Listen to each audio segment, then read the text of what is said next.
उत्प्रेरण chapter के बारे में बताने चल रहे हैं। उत्प्रेरण, तो सबसे पहले समझो को उत्प्रेरक क्या होते हैं। कैटलिस्ट, कुछ पदार्थ ऐसे होते हैं जिनको मिला देने पर रासायनिक अभिक्रिया की दर में परिवर्तन हो जाता है, अभिक्रिया की दर बढ़ जाती है या घट जाती है। वे पदार्थ जो किसी रासायनिक अभिक्रिया की दर को, रेट ऑफ रिएक्शन को बढ़ा देते हैं अथवा घटा देते हैं और स्वयं रासायनिक अभिक्रिया में भाग नहीं लेते, उनको हम कहते हैं उत्प्रेरक, और इस क्रिया को कहते हैं उत्प्रेरण। जैसे रासायनिक अभिक्रिया में ये भाग नहीं लेंगे, बल्कि ये उसके क्रिया की दर को, जो हमारे अभिकारक हैं उनकी क्रिया की दर को बढ़ा देते हैं या घटा देते हैं, तो इनको हम कहते हैं उत्प्रेरक, और इस क्रिया को कहते हैं उत्प्रेरण। अब उत्प्रेरण क्रिया का जो क्लासिफिकेशन ऑफ कैटालिसिस है, दो है, समांग और विषमांग, होमोजीनियस कैटालिसिस और हेट्रोजीनियस कैटालिसिस। तो जैसे बताया गया, जैसे कोई रासायनिक अभिक्रिया जब होती है, किसी रासायनिक अभिक्रिया में पुराने बंध टूटते हैं, नए बंध बनते हैं, तो उस बंध को तोड़ने के लिए और बंध को जुड़ने के लिए जो एनर्जी होती है, उसी को कहते हैं एनर्जी ऑफ एक्टिवेशन, सक्रियण ऊर्जा, एनर्जी ऑफ एक्टिवेशन। एक्टिवेट करने के लिए कि माने वो पदार्थ आपस में एक्टिवेट हो, अभिक्रिया के लिए रिस्पॉन्सिबल हो जाएं, अभिक्रिया करें, तो वो जो एनर्जी होती है उसी को कहते हैं एनर्जी ऑफ एक्टिवेशन, सक्रियण ऊर्जा। और उस ऊर्जा को देने का काम कौन करता है? ये कैटलिस्ट होता है, उत्प्रेरक। तो इस समझो उत्प्रेरक क्या होते हैं? वे पदार्थ जो किसी रासायनिक अभिक्रिया की दर को घटा अथवा बढ़ा देते हैं तथा स्वयं रासायनिक अभिक्रिया में भाग नहीं लेते, उनको हम उत्प्रेरक कहते हैं, और इस क्रिया को उत्प्रेरण कहते हैं। अब उत्प्रेरण क्रिया को दो भाग में बांटा गया है, एक है समांग और एक विषमांग। समांग उत्प्रेरण होमोजीनियस कैटालिसिस और विषमांग उत्प्रेरण हेट्रोजीनियस कैटालिसिस, जैसा कि हम अभिक्रिया के द्वारा तुम्हें बता रहे हैं। क्रिया दो प्रकार की होती है। समांग उत्प्रेरण, इसको उत्प्रेरण के प्रकार दो प्रकार के हैं। समांग उत्प्रेरण जिसको कहते हैं होमोजीनियस कैटालिसिस। अब होमोजीनियस कैटालिसिस क्या होता है?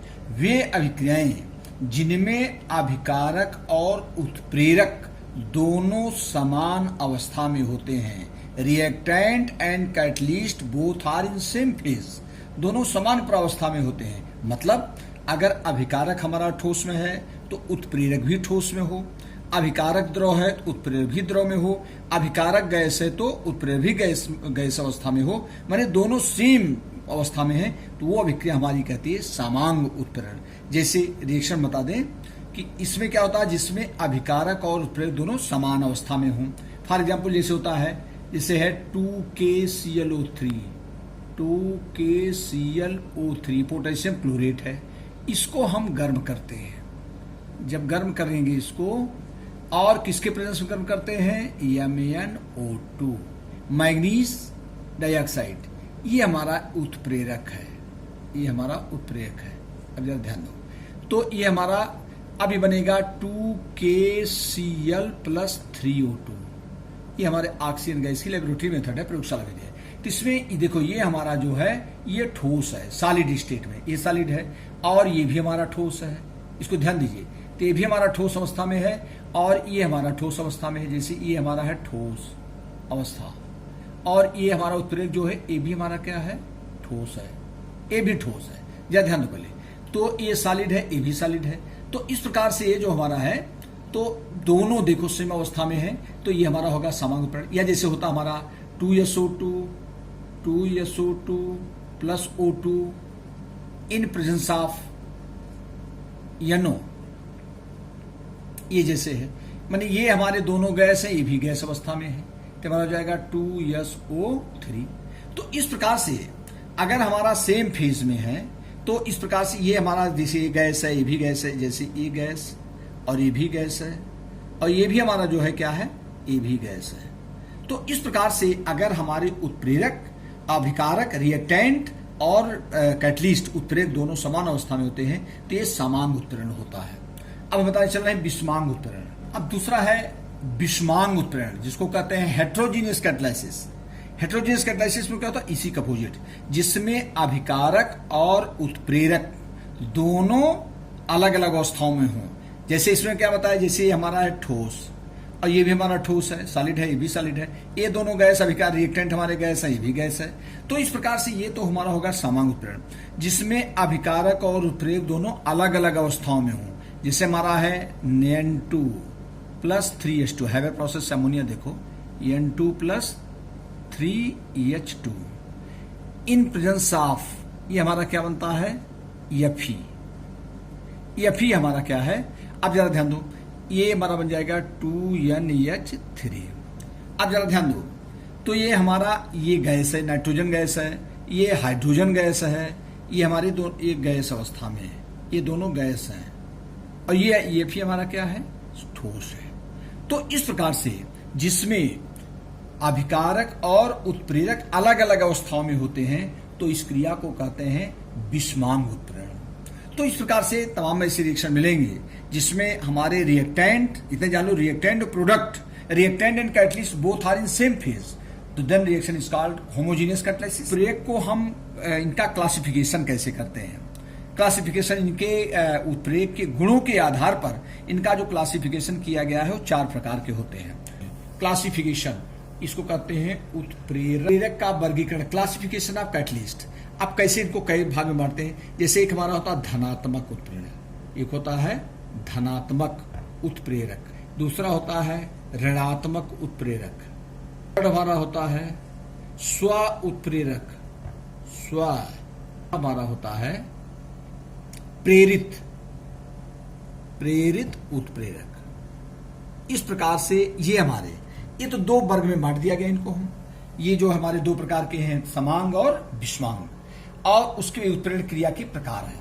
और उत्प्रेरक का जो हम क्लासिफिकेशन करते हैं, ये हमारा धनात्मक, ऋणात्मक, स्व उत्प्रेरक और प्रेरित उत्प्रेरक। अब धनात्मक उत्प्रेरक क्या होता है, वे अभिक्रियाएं जिनमें या वे उत्प्रेरक जो रासायनिक अभिक्रिया की दर को बढ़ा देते हैं, जो रासायनिक अभिक्रिया की दर को बढ़ा दें, तो वो तो हमारे होते हैं धनात्मक, और जो रासायनिक अभिक्रिया की दर को घटा देते हैं वो होते हैं ऋणात्मक, निगेटिव। और ये बात पॉजिटिव, ये निगेटिव। ये है सेल्फ कैटलिस्ट। ये अभिक्रिया क्या होती है, वे उत्प्रेरक, वे अभिक्रियाएं जिनमें कोई अलग से उत्प्रेरक नहीं मिलाते हैं, बल्कि इसमें कोई उत्पाद स्वयं उत्प्रेरक का कार्य करता है। जैसे हमारा है, जरा ध्यान दो पहले, जैसे ethyl acetate ES3COO2H5 plus ES2। अब जरा ध्यान दो, अब इस अभिक्रिया में हमारा बन जाता है CH3COH प्लस C2H5OH, C2H5OH। अब ये जो हमारा इसमें है, ये हमारा है स्व उत्प्रेरक। ये हमारा क्या है, स्व उत्प्रेरक। ये जैसे हमारे ये तो सब धनात्मक में आ गए। अब जरा स्व उत्प्रेरक में क्या होते हैं, जिनमें कोई अलग से उत्प्रेरक नहीं मिलाया जाता, बल्कि कोई उत्पाद स्वयं उत्प्रेरक का कार्य करता है। तो जैसे हमारा एथिल एसीटेट है, इस पर हमने जल का रिएक्शन कराया, तो ये हमारा बन गया एस्टिक एसिड और एथिल अल्कोहल। इसमें जो एस्टिक एसिड है, ये हमारा स्व उत्प्रेरक का कार्य करता है, ऑटो कैटलिस्ट जिसको बोलते हैं, ये ऑटो कैटलिस्ट है। और ये प्रेरित उत्प्रेरक क्या होता है, जब एक रासायनिक अभिक्रिया दूसरी अभिक्रिया के लिए उत्प्रेरक का कार्य करती है, प्रेरित होता है, इसको इंड्यूस कैटालाइसिस कहते हैं, कि जब एक रासायनिक अभिक्रिया दूसरी अभिक्रिया के लिए उत्प्रेरक का कार्य करती है, तो उसे हम प्रेरित उत्प्रेरक कहते हैं। जैसे सोडियम सल्फाइड का वायु की उपस्थिति में ऑक्सीकरण होता है, सोडियम, किंतु सोडियम आर्सेनाइड का वायु की उपस्थिति में ऑक्सीकरण नहीं होता। सोडियम सल्फाइड का वायु की उपस्थिति में ऑक्सीकरण होगा, लेकिन सोडियम आर्सेनाइड का वायु की उपस्थिति में ऑक्सीकरण नहीं होता। लेकिन जब सोडियम सल्फाइड और सोडियम आर्सेनाइड दोनों को एक में मिला दिया जाता है, तो सोडियम सल्फाइड के साथ साथ सोडियम आर्सेनाइड का भी ऑक्सीकरण हो जाता है। तो इसमें जो सोडियम सल्फाइड है, सोडियम आर्सेनाइड के लिए उत्प्रेरक का कार्य करता है, प्रेरित उत्प्रेरक, तो इसको हम प्रेरित उत्प्रेरक कहेंगे।